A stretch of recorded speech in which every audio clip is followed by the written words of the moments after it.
আপনার নবী ডাক দিয়ে বলেন, সাহাবীরা আমি দেখলাম সব কবরের মাইয়েতের নিচে জান্নাতের গালিচা। এবার আমার নবী একটু সামনে গেলেন, সামনে যাইয়া দেখেন আমার নবী, আপনার নবী সামনে যাইয়া দেখেন আর একটা কবর।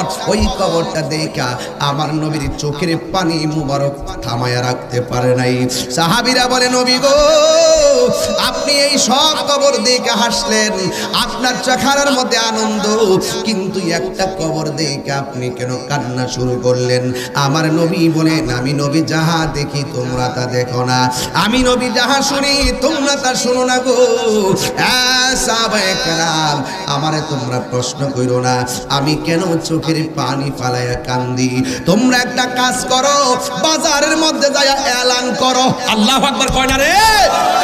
বাজারের মধ্যে যাইয়া এলান করো, আজকে বাগবাড়ি গুরুস্থানে আমরা গরু ঢুকিয়া ঘাস খাইতেছে, বাগবাড়ি গুরুস্থানে ছাগল ঢুকিয়া ঘাস খাইতেছে। দেখবেন গরু অনেক সময় ঘাস খাওয়ার সময় হঠাৎ করে কানটা পাইতা দাঁড়ায় থাকে, দেখবেন কিছুক্ষণ পরে লাঠি ছোটা লইয়া দড়ি ছিঁড়া দৌড় মারে। কথা কোন ঠিক কিনা?